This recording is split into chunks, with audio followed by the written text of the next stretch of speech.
Welcome back. This is our final video in a series of 3 on how dentistry in Canada not only survived but thrived throughout COVID-19 and the future of dentistry in Canada.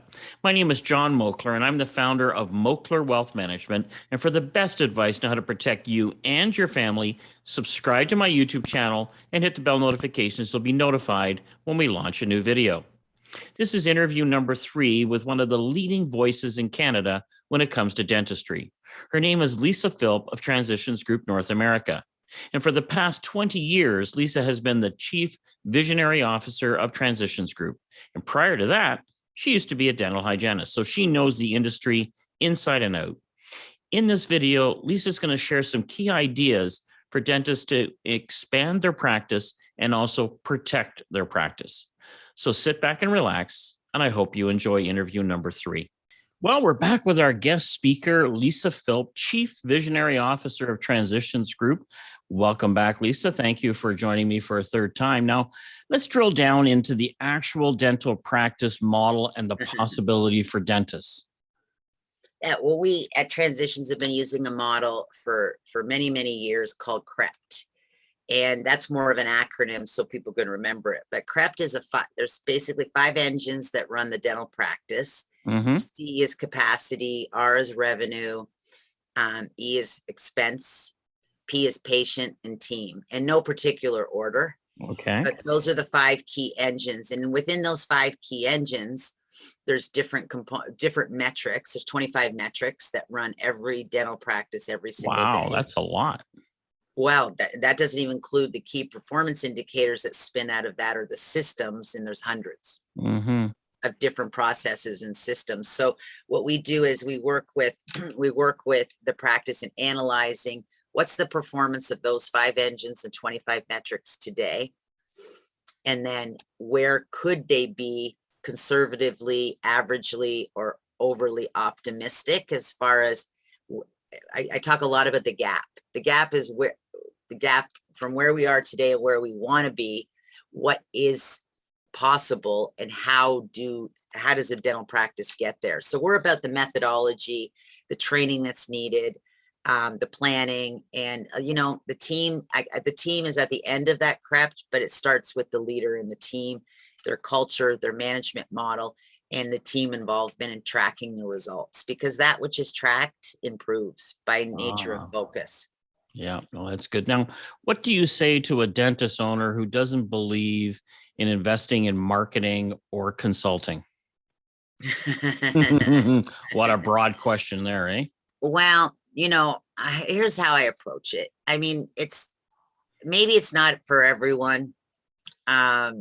But whether, it's interesting, a lot of people's perception, they say to me is, so, at Transitions, you fix all those dysfunctional practices and all those bad ones and all those people that don't know what they're doing. And I said, actually, we don't deal with victims that are wallowing in blaming the world for things because we're not a good fit for them, not because they're bad. It's just when someone's in that dark place, it's tough to get them out, right?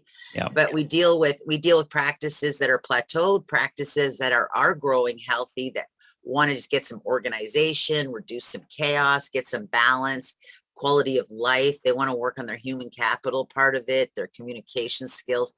And then we work with transformational clients who are always wanting to be better, and then frustrated. I find a lot of our clients aren't dysfunctional at all. They're just frustrated. They know there's a better way. They just don't know what it is. But I'm going to share with you, the most predictable asset we have, John, in our life is ourselves. Right. And in dentistry, they're the key provider of 60 cents on every dollar, with supporting all the other things that are going to happen in the future.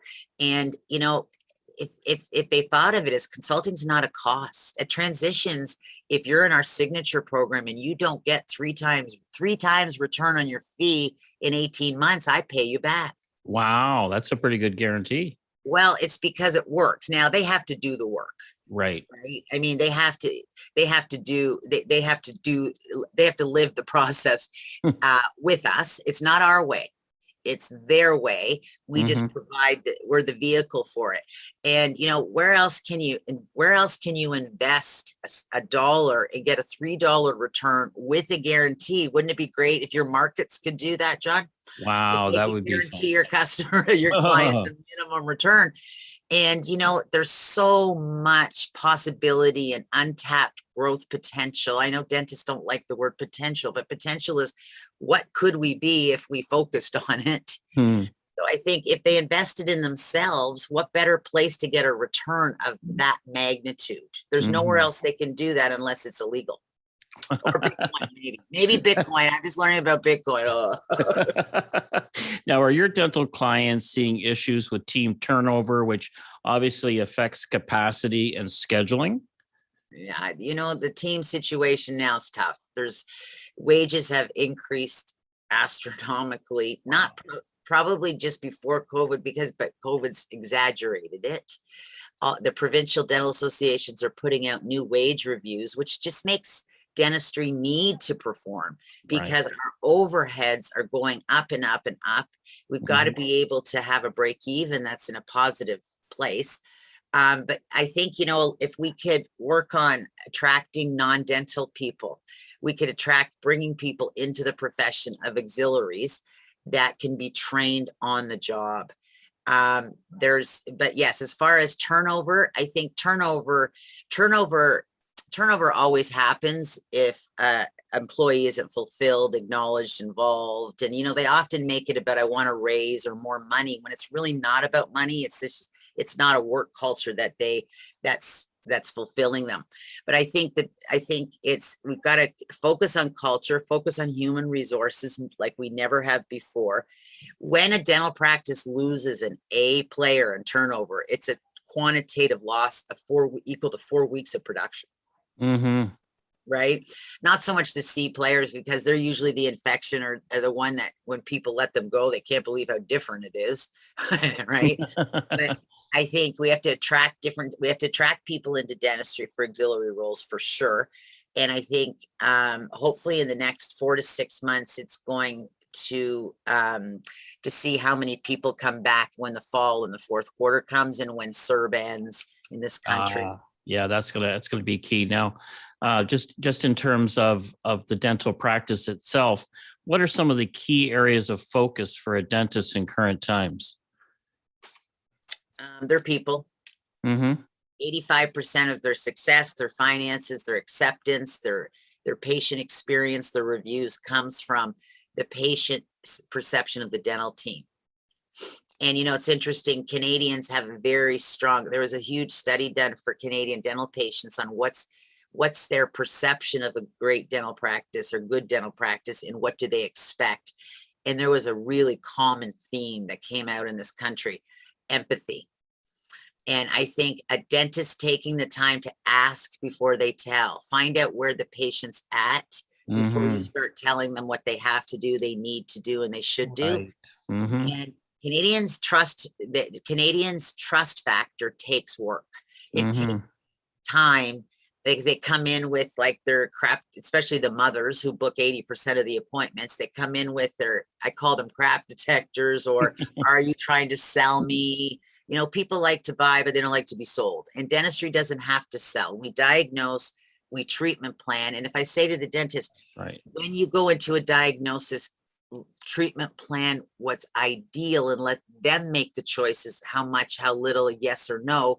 Don't take that decision out of their hands. And when we're exhausted and we're feeling down, it's easy to let that, we'll watch it till it breaks, observe it till it dies, John, and that's the term I use in dentistry. So it's really having the courage, diagnose the conditions with complete accuracy. Not having a perio program in hygiene right now is unacceptable as far as a standard of care, and making sure patients are being charted every year to assess, are they in a disease or health state with the foundation of their teeth. Having the doctor come into the hygiene exam and prompting, one thing Canadian patients said they watch the most is the communication between the dentist and the hygienist. Their perception is the hygienist does all the work. He or she pops in for 2 minutes. Right. And if there's not a professional exchange of information, then the patient has a disjointed experience. But if I said, what's at the top of the list, you focus on your team, because as soon as the dentist leaves the room or the space, the patient looks at the team member and says, what do you think? Would you do this if you're me? Yeah. Is it expensive? No, that's great. Diagnose before you prescribe. And you talked about the turnover and staffing, and we're starting to get some questions on the health spending account that Rick and I bring to the marketplace. And you're seeing that possibly as a competitive advantage for some dentists to bring in some good quality staff. Would you agree with that? Yes, and you just set one up for my business and my company as a way to be able to support people that I work with as a leader for benefits, all the standard benefits. A small business owner going on a group plan is extremely expensive. Correct. Not that I don't believe in expensive if there's value, but it's sometimes it's a hard time to absorb that kind of cost. But if they could put away a health spending account, and I'd love you to do a video for dentists just on how to do that, because you taught me not all health spending accounts are the same. And you want one that's reputable, that follows CRA, because there's nothing worse than being audited. But all of those Correct. things, as an expert, you can teach the dentist. But having benefits now, like, their auxiliaries are interviewing us. We're not interviewing them because we have 5 candidates. They're interviewing us, and they're asking, what are your wage? What's your compensation? What's your vacation? But what are your health benefits? And that would be a great way that you could show them from a pre-tax perspective that it's not going to take as much off their bottom line as they think. Right, because with group plans, there's a profitability built into it from whatever company is offering it. With the health spending account, you're in control of your costs. You can have tiered benefits based on longevity or the type of service that they're providing in the practice, but you get to set those standards, so you're managing your costs. That's why it's so good. Now, moving into the later stages of the dental practice, what does leaving a legacy mean? Well, I think with so much activity and conversation and consolidation of purchasing dental practices, totally pushed up the values, like I said, in multiples that sometimes just blow me away. But working with Dr. Sean and with Michael, we're learning that, leaving a legacy, dentists might want to sell their ownership and stay on and still be a dentist. And that's preserving their legacy. But I find a lot of dentists care what happens to their patients after they sell or retire. And they don't want to run into them in the grocery store in their community and hear how horrible the person they sold to was, right? So when I say transferring a legacy, they're getting paid well for it, but the legacy is with the patient loyalty and the patient relationship and making sure it's a good fit. Yeah. I say to dentists all the time, there's not a right or wrong answer here. When someone says, what about Dental Corp? What about 123? What about this? What about the small guy with 6? I go, listen, it's taking the time to know who you are, to know what they promise and will they follow through, and how will they transfer the patient experience if you stay, if you go. And it's important, and it takes some effort. I say it's like you sell your house, John, and you're going to be moved to the basement in the room with no windows, and you're going to hear all the renovations go on in the first 2 years of a place you were emotionally connected to. And you're still going to see your friends. Your friends are going to come over and be on the main level and invite you up from the basement. And I use that as an analogy. That's not always easy for an ego, for an emotional state. Yeah, that's right. It takes some coaching, and it takes some mindset shifts to go from being an owner to an associate, but also from not holding on to the control because you gave it away and were paid well for it. Yeah, one of the dentist clients that we're working with that you brought to the table, the original owner sold that practice 14 years ago, and I was blown away that he sold the practice. He's in his 70s. He loves being an associate. Yes. And so that's the passion that they bring to the table. So my final question, what's new and exciting on the horizon for your company, for Transitions Group? Well, that's an interesting question. I'm a visionary. I'm a future thinker. I feel like I've been a visionary for 488 days. So I don't know what's next except to keep on, keep on. We support dentistry. We have the privilege. We work with and have, like I said, work with the people and the results that we have the privilege to serve. We're working a lot on our grant programs. So we're the only company approved for government job grants. Oh, wow. That's good. Yes. And they're providing some pretty substantial grants to dentists with certain criteria to be able to have government training money for their employees every year. And our grant, working with a grant writer, we are the only company in Canada that gets approved because of our curriculum, because of our accreditation, and because of our content. Yeah, because you actually didn't you pandemic proof, didn't you trademark that pandemic proof? Yeah. And so and what I was hearing was when the local health authorities were coming into some of your clients, they'd have the binder right there, pandemic proof binder, and they go, "Oh, you're one of Lisa's clients." Okay.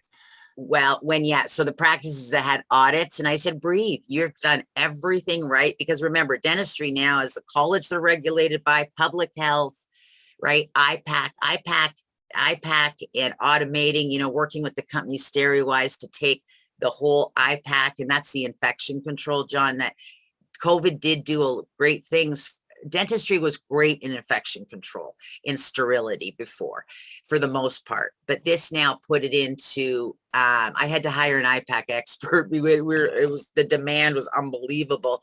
And getting it into a place where, you ever get a call from someone that's going to come in and audit your processes, you do a parking lot wait, you do all the different COVID things, and then you show them their documentation. They basically are there for very little time. And the IPAC manuals, whether we audited what they had or whether we helped them write new ones, it's been more critical than it ever has been, because they're now hiring site visit auditors to make sure dentistry is honoring that. Wow, that's fantastic. I was so happy to see that dentistry did not get shut down in the second wave and the third wave. So I really, my hat's off to you and your team for everything that you brought to the table over the last, you named how many days, but I'm going to say 18 months. But it's been a pleasure getting to know you through this interview process. And I want to thank you for giving us the time and sharing your knowledge of dentistry here in Canada. No, thank you, John. It's wonderful at collaborating. Okay. Anytime. Fantastic. I hope you enjoyed the 3 interviews with Lisa Philp of Transitions Group North America. One of the key takeaways from this video is that smart dentists are investing in marketing and consulting in order to grow and protect their practices. Also, dentists have to remain competitive when it comes to keeping their staff happy. And so one of the tools that we talked about is something called a health spending account, or HSA. So if you're interested in developing your own comprehensive written financial and retirement plan, or if you're interested in implementing a health spending account for yourself and your staff, click on one of the links below to apply to become my client. Also, if you like this video, give it a thumbs up, subscribe to my YouTube channel, and share it with a friend. Thanks for watching. And always remember, when we develop financial plans for our clients, we always make sure their money outlives them in retirement.